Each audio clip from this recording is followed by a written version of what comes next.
আসসালামু আলাইকুম রাহমাতুল্লাহ। শিশুর সুস্বাস্থ্য এবং পুষ্টিকর খাবার, পর্যাপ্ত ঘুম, শারীরিক ও মানসিক বিকাশ এবং নিয়মিত স্বাস্থ্য পরীক্ষা খুবই জরুরি।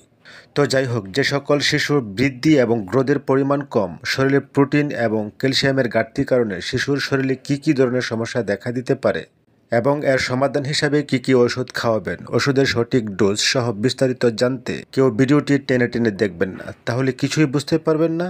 এতে পরবর্তী সমস্যার কারণ হতে পারে।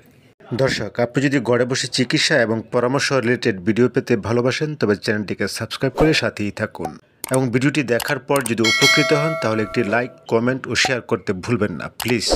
আমার স্ক্রিনে যে ওষুধটি দেখতে পাচ্ছেন ক্যালবুজ জুনিয়র, এটি একটি চুয়েবল ট্যাবলেট। এতে উপাদান হিসাবে রয়েছে calcium carbonate elemental source 250 mg, আর এই ওষুধটি বাজারজাত করে থাকেন স্কোয়ার ফার্মাসিউটিক্যালস লিমিটেড।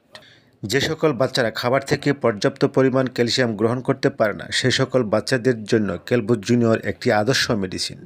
এবং যে সকল বাচ্চাদের বৃদ্ধির পরিমাণ বা গ্রোথের পরিমাণ কম, ওই সকল বাচ্চাদের জন্য ক্যালবুজ জুনিয়র অসাধারণ একটি মেডিসিন।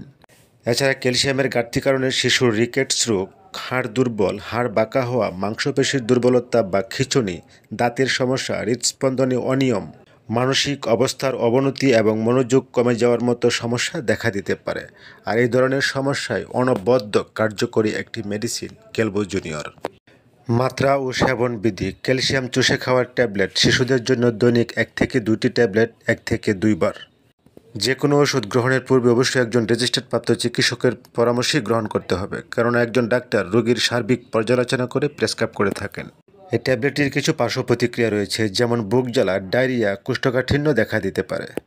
দর্শক, এই ছিল আজকের মতো। চিকিৎসা সংক্রান্ত যে কোনো তথ্য জানতে নিচে কমেন্টস করুন এবং পরবর্তী আপডেট সবার আগে পেতে চ্যানেলটিকে সাবস্ক্রাইব করে সাথেই থাকুন।